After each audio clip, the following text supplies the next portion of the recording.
사람마다 보면 하나님께서 주신 사명이 있지 않습니까?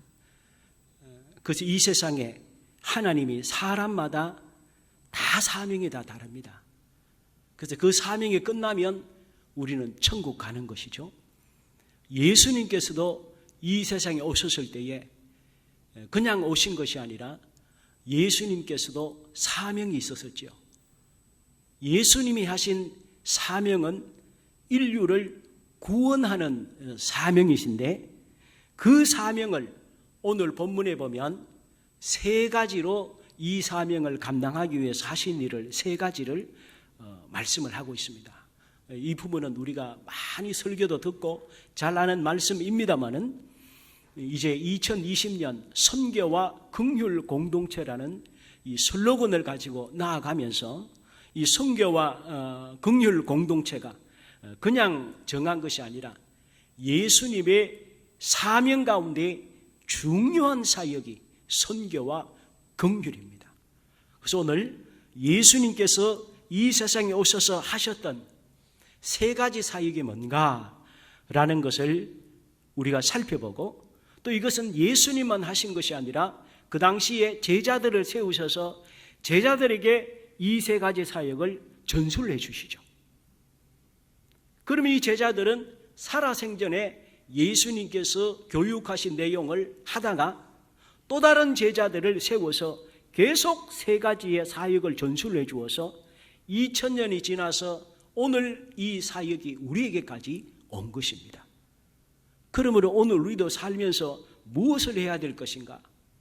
예수님께서 우리에게 가르쳐 주신 이 세 가지 사역을 우리는 평생 동안 주님의 은사를 따라서 감당을 하다가 주님이 됐다 하시면 그때 우리는 천국 가는 것이죠. 그럼 예수님께서 하신 사역이 무엇입니까? 오늘 본문 23절에 보니까 말씀하고 있습니다. 23절에 보니까 예수께서 온 갈릴리에 두루 다니사 그들의 회당에서 가르치시며 천국 복음을 전파하시며 백성 중에 모든 병과 모든 약한 것을 고치시니. 그래서 한마디로 요약한다면 예수님은 가르치시는 사역을 하셨고 천국 복음을 전파하시는 사역을 하셨고 세 번째로는 모든 약한 것을 고치시는 사역을 하셨다. 즉 티칭, 프리칭, 힐링 사역을 예수님께서 하신 것이죠. 그리고 예수님만 이 사역을 하신 것이 아니라 제자들에게 당신께서 직접 이 사역을 하시면서 보여주신 것입니다. 이렇게 하는 것이다. 너희들도 이와 같이 이 세상에서 이렇게 하라라고 말씀하신 것입니다. 그럼 이제 예수님께서 하신 사역이 무엇입니까? 오늘은 또 우리는 어떻게 해야 될까요? 첫 번째 예수님께서 하신 사역이 가르치시는 사역이었습니다. 즉 교육하시는데 열심을 다하셨다. 세계에서 교육열이 가장 높은 민족이라고 하면 유태민족과 우리 대한민국을 지금 세계는 꼽고 있습니다. 지난번 대통령을 했던 오바마 대통령이 늘 얘기했던 것이 세계에서 대한민국 국민들의 교육열은 오늘 우리 미국이 본받아야 된다라고 할 정도로 우리나라의 교육열을 굉장히 많이 이렇게 내세운 기억이 있습니다. 유대민족이나 우리나라나 다 작은 나라입니다. 그런데 세계에서 함부로 할 수 없는 무시 못할 민족이 된 것은 두 나라 국민들의 교육열에 있는 것이죠. 이것이 우리나라의 강점이 되었습니다. 예수님께서도 구원의 길을 만드신 다음에 이 구원의 길을 사람들이 모르기 때문에 구원의 길을 들어서야 구원 열차를 타야 천국에 갈 수 있듯이 이 세상 사람들에게 구원의 길을 가르쳐 줄 수 있도록 제자들을 교육시켰었습니다. 어떻게 하면 구원의 길로 올라가서 길이요 진리요 생명이 되신 예수님을 믿고 구원 얻을 수 있을 것인가? 이것을 가르치겠습니다. 그래서 사복음서에 보면 예수님께 대한 많은 말씀들이 있는데 특히 예수님께서 가르치셨다고 하는 이 용어가 47번이 나옵니다. 47번이나 예수님께서 사람들을 가르쳤다라는 표현이 나오고 또 예수님에 대한 호칭도 하나님의 아들이라는 호칭도 있고 전도자라는 호칭도 있고 뭐 설교자 하는 그런 여러 호칭들이 있습니다만은 사복음서에 예수님에 대한 호칭이 가장 많이 나오는 것이 랍비라는 호칭입니다. 선생이여 라는 뜻이죠. 예수님을 가르치는 자로 성경의 사복음서에만 42회를 기록하고 있습니다. 예수님은 가르치는 선생이라는,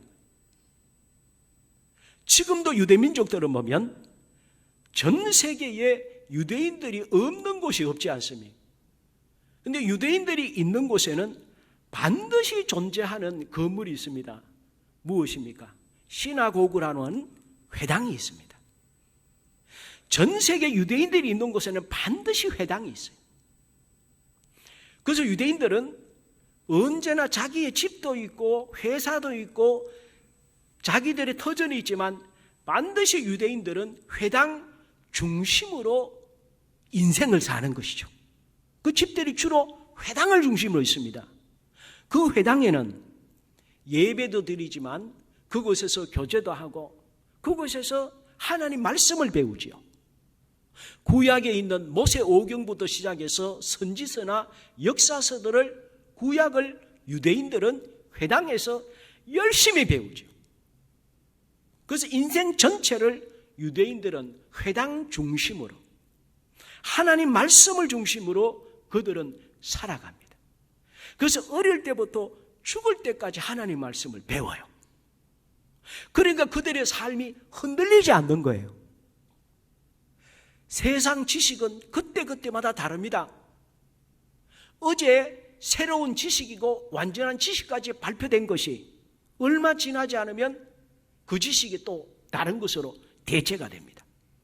그러나 하나님의 말씀은 완전하기 때문에 절대로 변함이 없으시죠. 진리입니다. 그래서 유대인들이 세상에서 가장 강한 민족인 것은 그들은 하나님의 말씀을 배우고 그 말씀을 중심으로 삶을 살기 때문에 세계에서 가장 강한 민족이 된 것이죠. 어릴 때부터 하나님 말씀을 배우는 거예요. 그리고 끊임없이 말씀을 가르치고 또 배운 말씀대로 순종하는 것이죠. 그래서 유대인들은 보면 유대인 가정에 결혼을 해서 아이를 잉태하면 산모는 성경을 먼저 삽니다. 애가 잉태되었다는 것을 알면 그 어머니가 성경을 삽니다. 그때부터 성경을 읽기를 시작해요. 그럼 이 성경은 누구 성경이냐? 뱃속에 있는 아이의 성경이에요. 근데 아기가 성경을 못 읽잖아요. 엄마가 대신해서 읽는 거예요. 그리고 하나님, 내 뱃속에 있는 아기는 나를 닮지 말고 주님 닮게 해주세요. 이 성경에 있는 지혜로운 아이가 되게 해주세요. 태중에서부터 엄마가 대신 성경을 읽는 거예요. 그리고 출산을 해서 아기가 자라잖아요. 그러면 4세, 5세 때까지 아기가 글을 깨칠 때까지 엄마가 계속해서 그 성경을 읽습니다. 그리고 아기가 마침내 글을 깨치게 되어서 아이가 성경을 읽을 수 있는 때가 되면 어머니가 읽었던 성경을 아기에게 주는 거예요. 그리고 얘기를 합니다. 이 성경은 내 것이 아니고 너 거야. 너를 위해서 내 태중에 있을 때부터 나는 읽었어. 이제 네가 글을 읽을 수 있으니 이 성경을 네가 읽어 라고 해서 성경을 아이에게 주는 것입니다. 그러면 그때부터 이 아이들은 성경을 읽기 시작하는 것입니다. 그래서 유대인들은 세상 지식을 배우기 전에 하나님의 말씀을 먼저 배우는 거예요. 그러니까 머리는 IQ를 따져보면 한국의 평균 IQ가 유태인보다 높습니다. 실제로 높은데 유대인들이 세계에서 제일 뛰어나거든요. 왜냐하면 그들은 마음속 확신이 있어요. 나는 하나님의 사람이다. 나는 어릴 때부터 하나님 말씀이 내 안에 있다. 말씀이 나를 지혜롭게 하고 주님이 나를 인도하신다. 이런 자신감과 확신이기 때문에 세상에 누구나 다 덤벼라. 나를 이길 수 없다. 이런 확신을 가지고 사는 것이죠. 그래서 우리 교회에서도 이제 어린이 성경을 우리 영유아부에서는 세례를 받으면 받은 가정에 성경을 선물합니다마는 이제 우리 교회에서 결혼하시고 우리 자녀들, 우리 교인 중에 아기를 가지면 교회에 꼭 말씀해 주세요. 어린이 성경을 이제 준비를 했습니다. 그래서 하면 그 아기를 가졌다는 소식이 들리면 그때부터 교회에서 성경을 선물로 드릴 테니까 그 성경을, 근데 어른 성경 하면 이렇게 어렵잖아요. 그래서 4세, 5세 아기가 받아도 읽을 수 있도록 아주 그림도 있고 좋은 예쁜 성경을 선물로 드릴 테니까 우리 아기를 가지시면 그때부터 성경을 읽히도록 해 주시기를 부탁을 드립니다. 혹시 며느님이나 우리 따님이나 아기를 가지시면 꼭 교회에 얘기하셔서 성경을 받으셔서 하나님 말씀으로 우리는 가르침을 받고 또 우리도 자녀들에게 전수를 해야 됩니다. 요즘은 다 일주일이 주 5일 근무 아닙니까? 그러면 우리는 어떻게 해야 될까요? 5일은 생업을 위해서 일을 하고 주말에는 예를 들어 말하자면 월요일부터 금요일까지 일하시는 분들은 또 5일 일하시고 토요일은 또 우리 자신을 위해서 건강을 위해서 등산도 하시거나 뭐 여러 가지 취미생활을 하지만 주일에는 또 주님 앞에 나와서 오늘 이 자리에 나오신 것처럼 주님 앞에 예배를 드려야 되죠. 가족들을 다 인도해서 우리는 장례배에 참석하지만 어린 자녀나 손자, 손녀가 있으면 교육기관을 보내서 뭐 영유아부부터 청년대학교까지 쫙 교육을 보내서 하나님 말씀을 배우도록. 그래서 7일이 있으면 5일은 생업을 위해서, 하루는 우리의 여러 가지 취미 생활을 위해서, 하루는 주님 앞에 온전히 드리고 남은 시간은 가족들과 함께 보내서 이 가족이 하나님의 말씀을 중심으로 세워질 수 있도록 그렇게만 우리가 살아간다면 오늘 주님이 우리에게 가르치시는 그것에 충실한 생활이 된다고 하는 것입니다. 그래서 오늘 우리가 이 험난한 세상 속에서 우리가 말로 자녀들에게 아무리 얘기한들 되겠습니까? 자녀들이 다 어느 정도 자라면 우리를 떠나잖아요. 우리가 할 수 있는 것은 예수님께서 제자들 앞에서 예수님 당신이 그런 모습을 직접 보여주셨어요. 이렇게 사는 거다. 이렇게 하나님 말씀으로 인생이 살아야 세상의 어떤 사상, 어떤 지식에도 흔들리지 않는다. 그런 것을 예수님께서 보여주셨습니다. 그러므로 우리의 삶도 생업에도 열심히 하지만 7일 내내 생업에 종사하면 돈에 치여서 도리어 우리 인생이 무너집니다. 그러므로 성경 말씀대로 우리는 이 날짜들을 잘 구별해서 주일은 온 가족을 주님 앞으로 인도해서 하나님께 예배드리고 하나님 말씀으로 교육을 받고 하나님 말씀이 중심이 돼서 이 세상을 살아가면 이 세상은 내가 아무리 잘 살려고 하고 내가 아무리 노력해도 사고가 저절로 있잖아요. 요즘은 운전 나 혼자 잘한다고 되는 거 아니잖아요. 상대방 차가 와서 들이받는데 뭐 방법이 있습니까? 그러므로 우리 인생도 내가 지킬 수 있는 것도 아니고 하나님께서 우리를 지켜야 될 줄 믿습니다.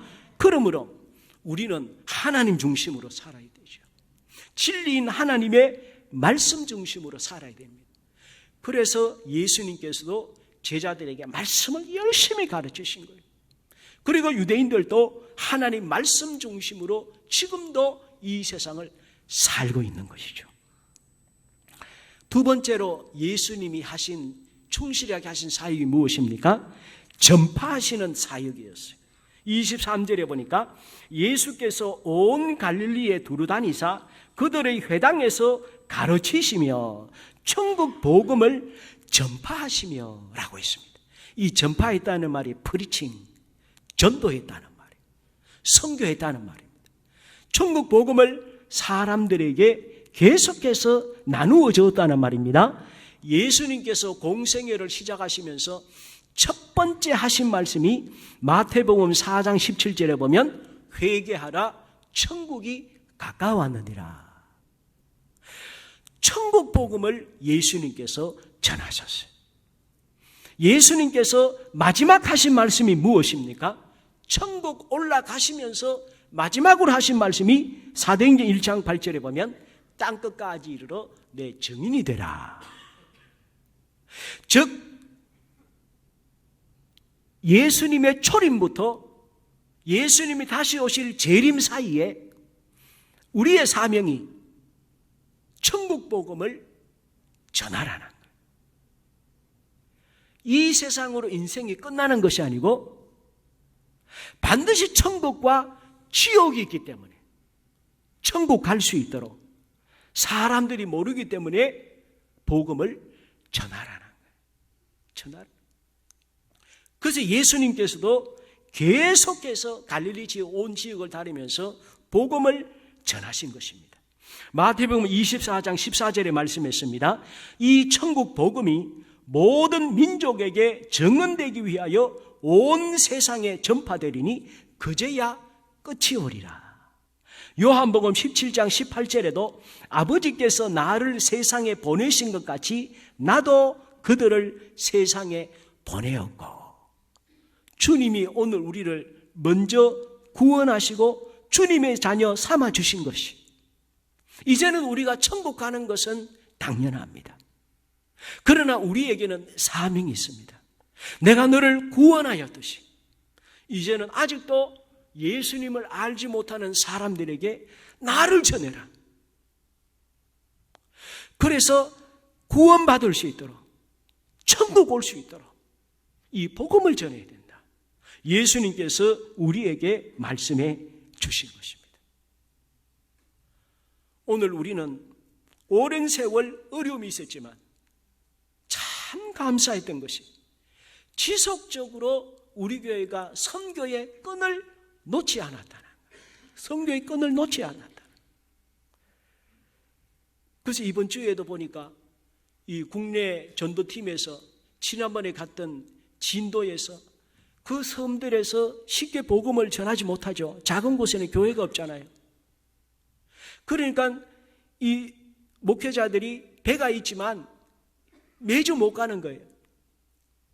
근데 우리 교회에서 넘어가서 사역을 잘해서 그쪽에 있는 분이 계속 좀 와달라고 부탁을 해서 오는 금요일인가부터 또 가게 되시더라고요. 얼마나 감사한지 몰라요. 하나님께서 우리 교회를 이렇게 세우시고 하신 이유가 하나님의 뜻에 순종하도록 귀하게 쓰시기 위해서 오늘 우리를 주님께서 인도해 주신 줄 믿습니다. 어제도 제가 예전에 35년 전에 군 제대를 35년 전에 했는데 군대교회에서 사역을 하면서 은혜 받고 그 교회에서 열심히 충성하는 교회가 40주년이 됐어요. 그래서 설교를 해달라고 그래서 어제 갔습니다. 가면 군대교회 가면 싸들고 가야 되거든요. 그 군인들을 피자를 사줘야 되잖아요. 햄버거 사줘야 되거든요. 그래서 저를 부른 거거든요. 사례 주려고 부른 것 아니고. 우리 교회가 선교 헌금 때문에 사고가 난 교회라는 걸 알기 때문에 저는 교회에 얘기를 하지 않았어요. 제 많이 싸가지고 왔습니다. 근데 너무 감사하더라. 그 교회가 얼마나 잘 섰는지. 이 자리가 한 150명 들어가는 교회인데 꽉 찼어요. 꽉 찼어요. 장병들을 보니까 얼마나 마음이 막 이 마음속에 뜨거워지더라고. 요즘 이 세상의 젊은이들이 꿈이 없잖아요. 뭐 붙들고 살 인생의 희망이 없잖아요. 또 아시죠?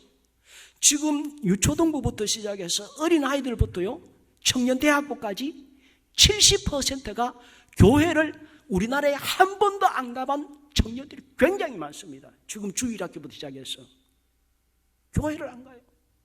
아무도 교회 오라 소리를 안 해요. 어린아이들도. 지금 우리나라의 현실입니다. 갈수록 한국 교회의 기독교 인구는 줄어들게 돼 있죠. 인구도 주니까. 그들을 보니까 마음에 막 불일 듯 일어나는 마음이 있더라고. 태반은 예수 안 믿는 군인들이에요. 태반은. 그런데 어제 꽉 차게 왔어요. 알고 봤더니 어제 원래 설교한 다음에 걸그룹이 와서 공연을 하게 돼 있었대요. 그런데 이게 바뀌어가지고 걸그룹은 오늘 온대요. 그런데 보니까 계획은 바뀌었는데 걸그룹 내일 온다고 하면 오겠어요?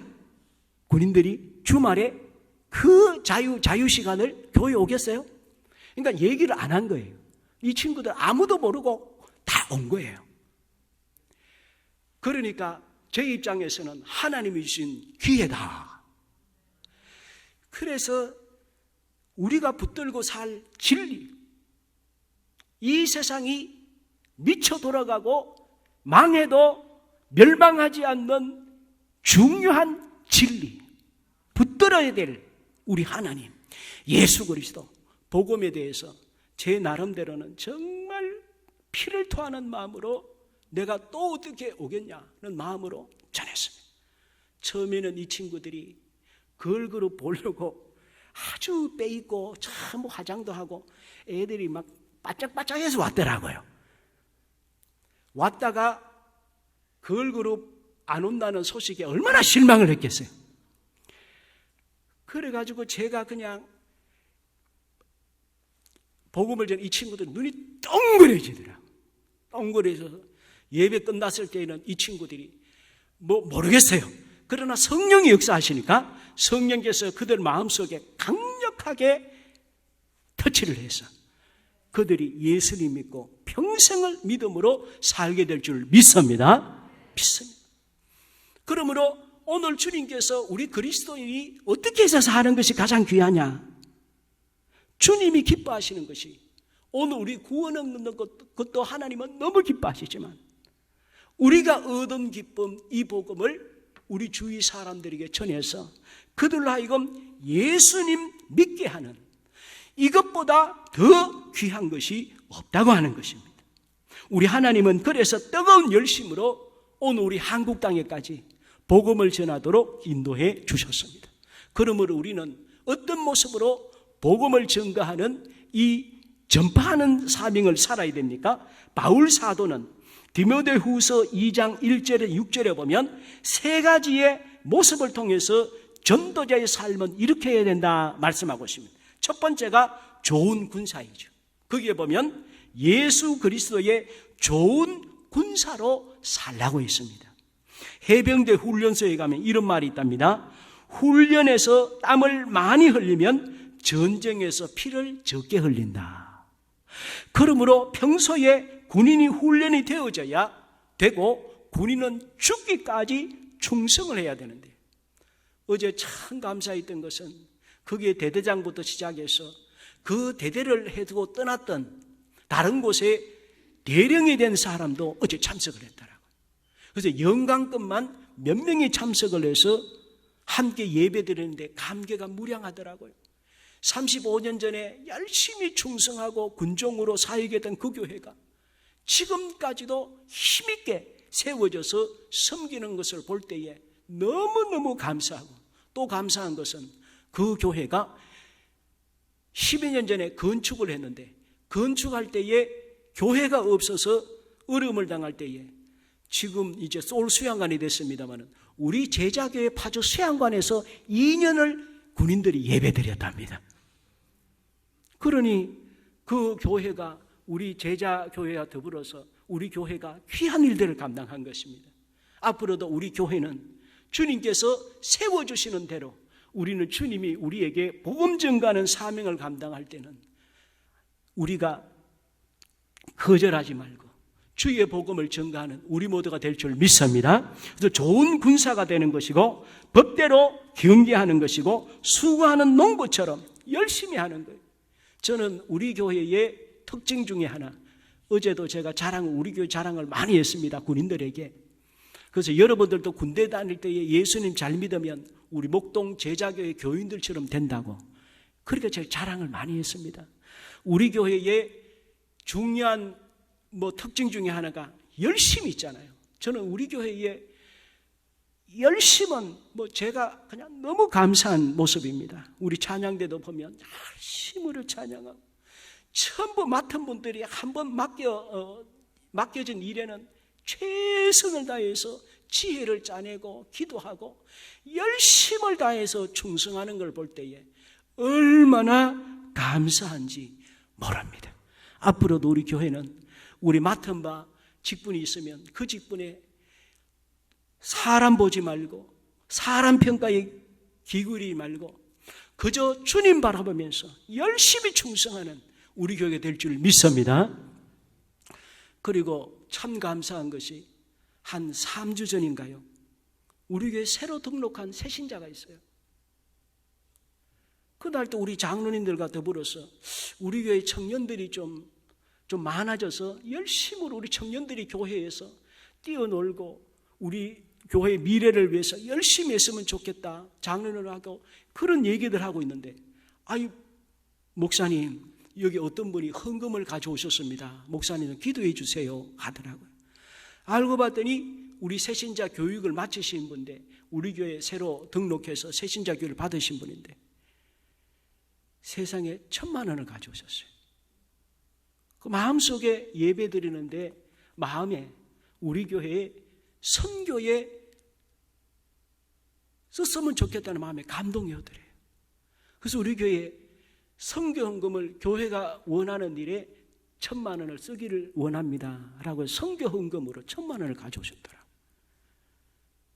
그래서 장로님과 기도하고 우리 이거는 함부로 쓰지 말고 우리 교회 청년대학부가 우리 내년에 선교할 때, 단기 선교할 때에 우리 청년들을 위해서 이것을 쓰십시다. 그렇게 해서 그 선교헌금을 청년대학부를 위해서 잘 쓰려고 계획을 했습니다. 괜찮습니까? 잘했나요? 그렇죠. 얼마나 감사합니다. 얼마나 감사합니다.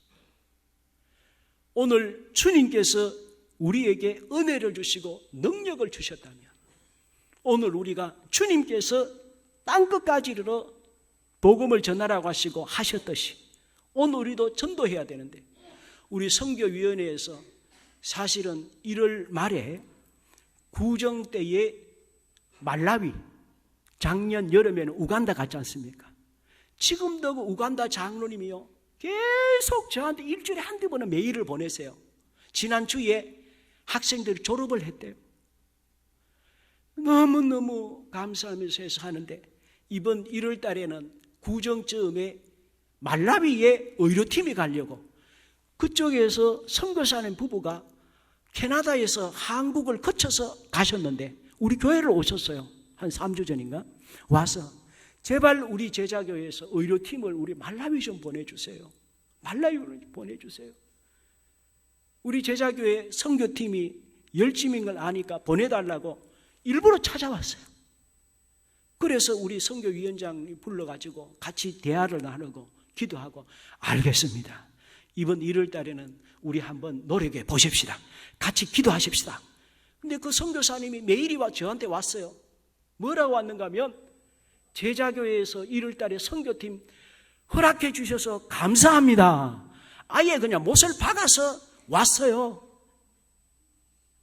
그래서 우리 선교팀에 이 큰일 났습니다. 이제 어쨌든 저기에서 이렇게 그냥 못을 박아서 또 왔는데 어떡합니까 했더니, 우리 선교위원회에서 준비하려고 알아보고 있는데, 여러분 솔직하게 의사분들이 며칠 병원 비우는 거 이게 보통 일이 아니잖아요. 병원 비우면 그를 대리로 서면 그 사람들 돈을 줘야 되지. 며칠 또 병원 문을 닫으면 손해가 얼마나 많이 납니까? 1년에 한 번은 몰라도 2번은 쉽죠? 얼마나 어렵습니까? 그래서 처음에는 그 말라위의 사정을 들을 때는 꼭 가야지 했는데 한 2, 3주 지나다 보니까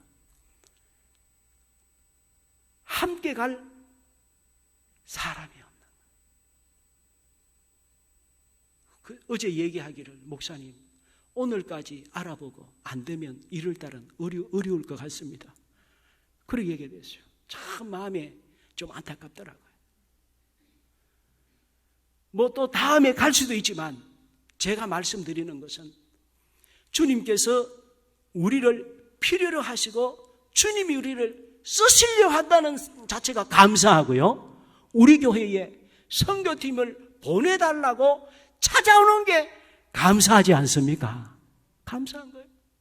그러므로 오늘 우리도 우리 교회뿐만이 아니라 주위에서 제자교회는 주님에 대해서 순종하는 교회, 그런 마음으로 힘쓰고 있었다면 오늘 예수님의 사역에 동참하는 것이죠.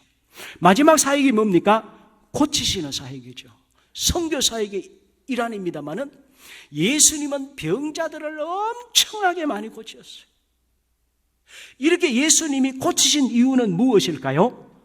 예수님은 우리의 육적인 질병, 정신적인 질병, 영적인 질병, 예수님에게 오면 전인적으로 치유함을 받고 구원까지 받게 된다는 사실을 예수님께서 보여주신 것이죠. 그래서 예수님께서는 나는 이 세상에 의원으로 왔다, 의사로 왔다, 모든 것을 고치는 의사로 왔다 그랬어요. 그리고 예수님 당신이 직접 십자가의 죽으심으로 이 세상을 고치신 것이죠. 이사야 53장 5절에 말씀했습니다. 그가 찔림은 우리의 허물 때문이요 그가 상함은 우리의 죄악 때문이라. 그가 징계를 받음으로 우리는 평화를 누리고 그가 채찍에 맞음으로 우리는 나음을 받았도다. 오늘 예수님이 우리를 고치러 오셨기 때문에 오늘 우리는 육적인, 정신적인, 영적인 모든 것을 고침을 받고 구원을 받은 것입니다. 그러나 이제는 우리는 예수님같이 될 수는 없습니다. 우리가 사람들에게 구원을 주는 것이 아니고 우리는 예수님처럼 능력이 있지 못합니다. 그러나 주님이 우리에게 바라시는 것은 내가 너희를 긍휼히 여기는 마음으로 와서 고쳐주었듯이 너희들도 나와 같은 어려움 당한 사람들을 긍휼히 여기는 마음으로 이 세상을 살아야 된다라고 주님은 말씀하신 것입니다. 그래서 로마서 12장 15절에 보면 즐거워하는 자들과 함께 즐거워하고 우는 자들과 함께 울라. 그래서 이 2020년을 시작하면서 우리 교역자들이 함께 기도하면서 하나님 2020년에는 우리 교회가 어떤 모습으로 주님의 사역에 동참할까요? 그렇게 기도하다가 이번 12월 달에는 우리 11월에는 하나님 앞에 감사축제를 드렸고 12월 성탄절은 하나님 주님이 우리를 긍휼히 여기신 것처럼 우리도 이웃을 긍휼히 여기는 마음의 교회가 되게 해주세요 라고 해서 이제 아마 다음 주에 우리 선교 긍휼위원회에서 발표를 할 것입니다. 이번 성탄절에 기프트 박스를 올해는 신청을 받을 것입니다. 예전에 해보셨는지 모르겠습니다만은 이제는 상자에 이제 작은 상자, 큰 상자 해서 이 기프트 박스, 선물 박스를 나눠 드릴 것입니다. 그러면 원하는 사람들 하시는 것입니다. 원하는 사람들은 이것을 과원이든지 보육원이든지 양로원이든지 독거노인이든지 어려운 지역에 이 선물을 보내는 것입니다. 이 선물은 누가 준비하느냐?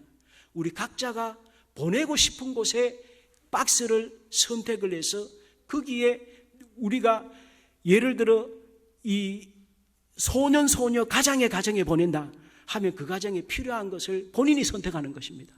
거기에 박스에 채워서 우리가 가지고 오시면 성탄절에는 우리가 예배를 드리고 그 다음에는 전부 그것을 가지고 우리가 이 원하는 곳에 다 전달하는 그런 모습을 갖게 될 것입니다.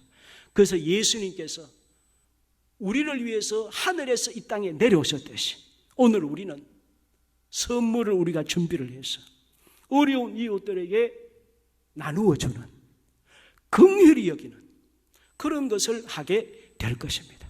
그래서 우리 교회가 정말 하나님의 은혜에 감사해서 가르치는 사역, 전파하는 사역, 사람들의 마음을 위로하고 함께 울어주는, 긍휼히 여기는 사역, 이 사역을 감당하는 교회가 되기를 원하는 것입니다. 반드시 그렇게 될 줄 믿습니다. 그래서 우리 모두가 함께 우리 내년에 2020년에 이 사역을 위해서 기도하면서 주님 앞에 충성하는 우리 모두가 되기를 주님의 이름으로 부탁을 드립니다.